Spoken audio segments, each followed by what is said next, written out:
born Lafayette Ronald Hubbard on March 13, 1911 in Tilden, Nebraska. He spent his formative years in a rough and tumble Helena, Montana, where he rode barely broken range broncs at the age of 3.5. As his mother was that rarity of her time, a thoroughly educated woman, he was also reading well beyond his years, philosophy, science, and the pillars of Western literature, all in an effort to satisfy a rare and abiding curiosity.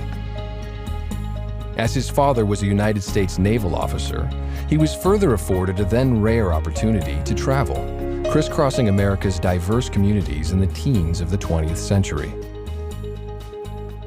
At the age of 12, he entered the Boy Scouts, first leading his troop to victory in a regional scout advancement competition, then representing scouting to United States President Calvin Coolidge.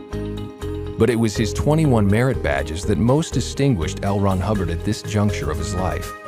For just days beyond his 13th birthday, he became the youngest Eagle Scout in American history. It was another distinction entirely, however, that set him on the first leg of his life's course. Specifically, when an American naval officer who had studied under Sigmund Freud introduced young L Ron Hubbard to the theories of psychoanalysis. Although left with many unanswered questions, here was the moment when his enduring interest in unraveling the mysteries of the human mind was born. His father's naval career provided the next avenue of inquiry, in particular, a Far East assignment allowing the 16-year-old L Ron Hubbard a chance to visit Asia. It was land still steeped in mystery and rarely seen by Westerners, yet pursuing very fundamental questions on the origins of man and the ultimate source of life. He trekked more than 250,000 miles through India, China, Japan, and the Philippines, into many remote cultures and much arcane wisdom, including Vedic hymns at the root of mankind's oldest beliefs. It was also through these travels he gained entrance to forbidden Buddhist lamaseries in China's western hills, and there witnessed wonders beyond any known scientific explanation. Shortly after his return to the United States in 1929, he entered George Washington University as an engineering student. It was a rigorous curriculum of scientific methodology, the very tools he needed to examine human thinking with unerring accuracy. Here, too, was one of America's earliest classes on nuclear physics, through which he embarked on yet another investigatory trail, this one to isolate a postulated life source, theoretically detectable in small energy particles. Yet laboratory experimentation was by no means all that occupied his university days. Beginning in June of 1932, he organized the first of several expeditions to remote and primitive lands. Initially, a 5,000-mile voyage into the Caribbean, where he mingled with a people predating Columbus by at least 10 centuries. Next came Puerto Rico, where he not only conducted one of the island's first complete mineralogical surveys, but also studied yet another ancient culture deep within the hinterland. Then, taking his thirst for adventure to the skies, he became America's 385th licensed glider pilot. Heralded by newspapers of the day as Flash Hubbard for his aerial antics, while as a barnstorming sensation of powered flight across rural America, he mixed with still another slice of society. Then, leaving university in the depths of the Great Depression, he began his career as a professional author, turning his true-to-life exploits into high-action tales for magazines of the day. Tales of adventure, tales of intrigue, science fiction, fantasies, westerns, and even the occasional romance. As an undisputed legend of American pulp fiction, L Ron Hubbard wrote it all. Indeed, with more than 300 novels and novelettes to his credit, so prodigious was his output, he was eventually authoring stories under 15 pen names, and so filling whole magazines with his work. He was also scripting matinee blockbusters for Hollywood, and otherwise leaving an indelible stamp as an author whose career would span 50 years.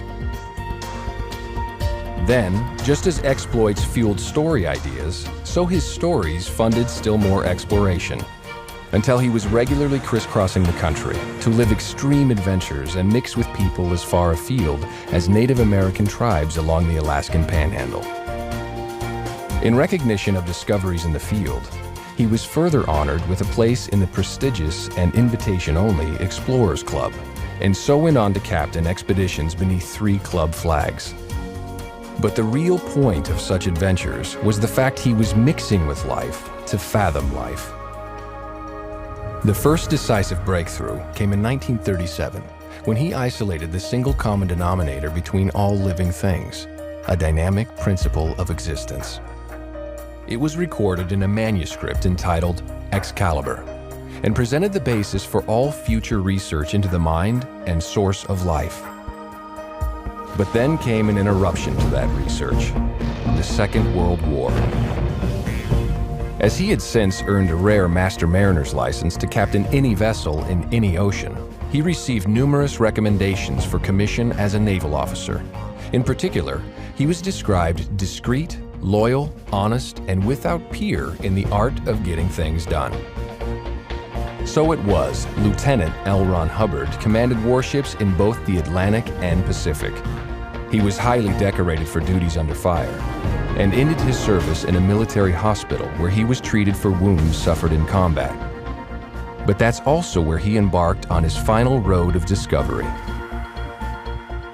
Working with injured servicemen who had failed to recover despite intensive medical care, he began employing all he had learned through the previous decades, spiritual principles from the East, as well as scientific methodologies from the West.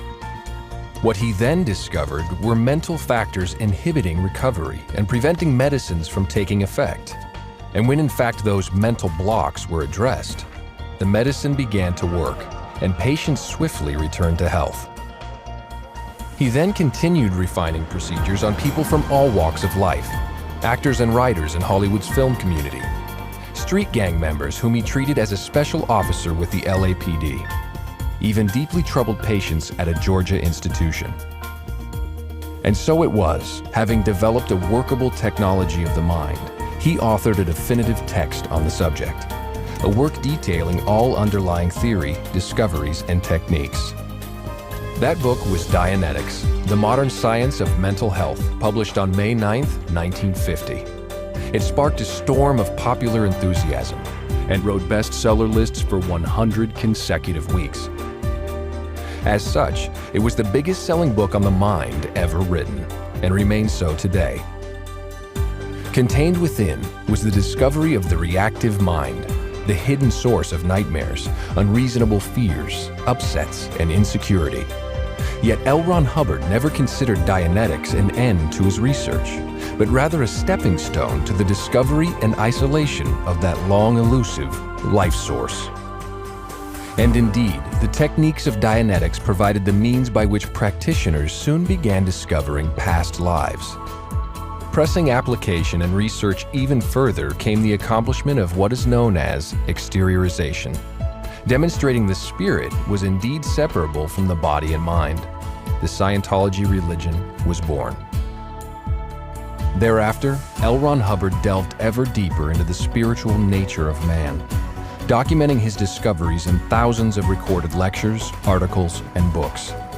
While to present those discoveries, he literally circumnavigated the globe, and so churches of Scientology opened on 4 continents, headquartered at his long-term residence in southern England.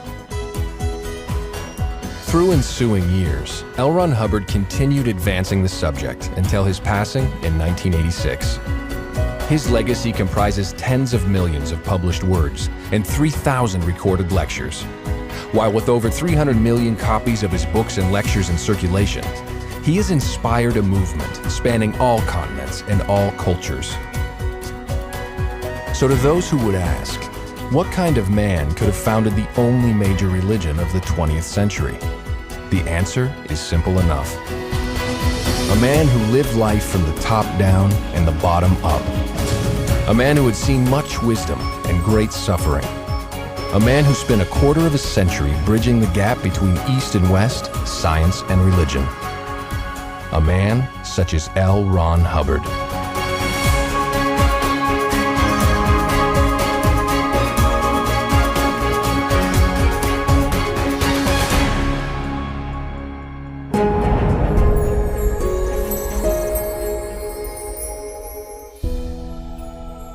That Scientology is the only major religion born in the 20th century is intrinsic to its nature and doctrine.